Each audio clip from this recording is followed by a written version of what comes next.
let's jump over to the 7th now, because we're hearing some of the same problems in the good campaign. I've heard some things about the Freitas campaign, which you don't like to hear. Again. But let's talk about the 7th. They got a convention again outside the district. Congratulations, folks. We got to stop with conventions. I'm so over it. How many people want to get rid of conventions? Raise your hand. If COVID brings about anything, it will be the elimination of conventions, hopefully. So far, it's gotten rid of it's put the designated hitter in the National League, and I don't think I'll ever let that one go. Well, I mean, on the Virginia free rank last year, Nick scored 82nd. I'm well aware of Delegate Freitas's voting record. Thank you. No, I couldn't believe it. I was just like, wow. Hey, it shows the validity of our rankings. We don't care about your partisan makeup. We really don't. We really Good don't. for you. Absolutely. Yeah. I'll be honest. The 7th district is one of these tough races for us now because the Democrats have a very solid Congress. Congresswoman Spanberger is doing her job. She's popular. People like her, and she's not been crazy. So I feel like whoever we end up putting in there, unless they get all their ducks in a row and run a perfect, no mistakes campaign, we're going to have a very hard chance, a hard time winning. And I think the one thing we can't say about Mr. Freitas is that he runs a clean, perfect campaign. He doesn't do that. So I just, even if he wins the nomination, I don't think we're going to win that seat. Yeah, I think Cook report has that at an R+6, and it's still not even in toss-up territory for the Republicans, I don't think. At this stage, now it might, depending upon the candidate, I think Dana Ramirez might make it interesting, but I don't think that campaign's ready to go to the next level to run straight up against Spanberger, because the nomination won't be finished until the middle of July. And the chances of raising enough money to get you inside the margin of error by Labor Day or even by the middle of September is pretty remote at this point. Lynn, you had your hand up? I did. I was just going to add on about, excuse me, Abigail Spanberger. Matt had mentioned Denver having an army behind him. Well, Abigail Spanberger has an army of women behind her. Those women are very, very active over there. They were the ones that helped sweep her into that office. So I agree that it's going to be difficult for Republicans to take over the 7th district as long as she's in there. And she's very well liked. Yeah, she hasn't done anything to lose, I don't think, any voters. No, and she does her job. Yeah, I mean, I think that's fair. The problem, though, is structurally in that district, how many people are going to show up for Trump and going to flip the switch this time? Because she ran in 2018 and won, not in 2016. And that's a structural difference, and the turnout in that district is going to be critical, not just whether she was a good candidate. The question is, can the Republicans put up a candidate who can hold the Trump vote in the 7th down the ticket? And that's I don't think so. Sure. I don't think so, only because Trump at the top of the ticket in 2016, think that it was completely different. Now there was Trump versus Hillary. Now it's Trump versus Biden.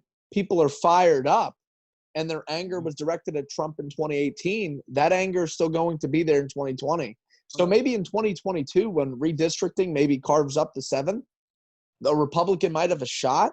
But I think right now, Spanberger, she does her job. She has an army. I think she still holds it by 2 or 3. Okay. Yeah, I was going to say the Trump vote in 2020 is going to be smaller than the Trump vote in 2016, particularly in a suburban district like the 7th. Particularly now that, again, as Michael mentioned, a Trump-Biden race is very different dynamics than a Trump-Clinton race, and again, Trump is the incumbent. And, undecided voters tend to break against the incumbent and the incumbent party at the end. We don't know how many undecided voters there will be in October, November. That helped Trump and the Republicans in 16. It won't help Trump and the Republicans in 20. Okay, Brian?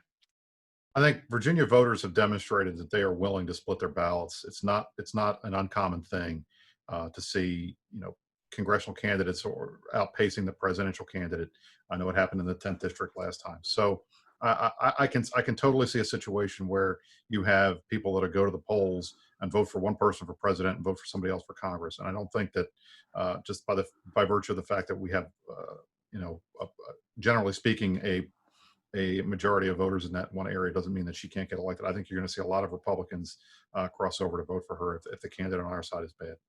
And I don't disagree with you. Again, it doesn't take them all. It just takes enough. Merle?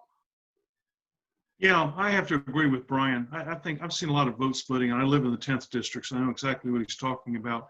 I'd like to just point out that of all the presidents we've had in recent histories, I think Donald Trump has probably the least coattails of any we've seen.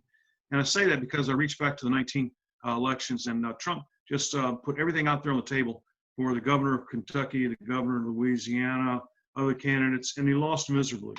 I've always wondered why Trump commands such loyalty amongst the national Republicans, the rank and file, especially the leaders of the Republican caucus in the Senate, when he obviously just doesn't move voters towards people in offices underneath him. He's got a big following. I think he's going to turn out a lot of vote for him in the 7th district. I don't see those votes translating to votes for the Republican nominee for the 7th district. Well, I think that brings up a very interesting perspective and strategy for Republican candidates in this cycle, because the Trump voters are going to show up anyway.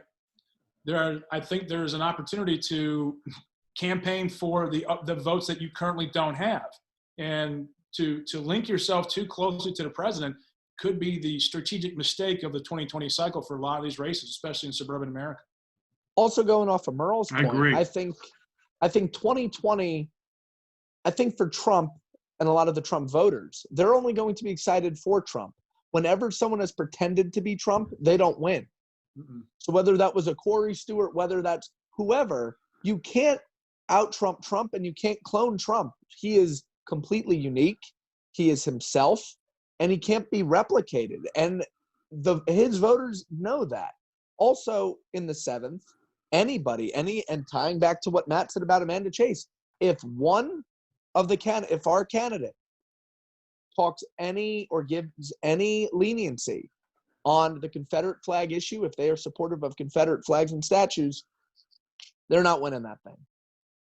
I think that I agree with of the list of people that are there now, I think that I don't think anybody's going to get past that. Those suburban women. You're not. I mean, I think of that list, Tina Ramirez possibly could, but don't underestimate the suburban women. I lived in that district for 25 years. It's the only one that I really know.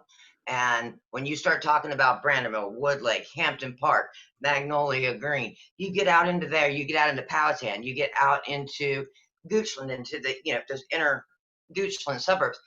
Do not underestimate.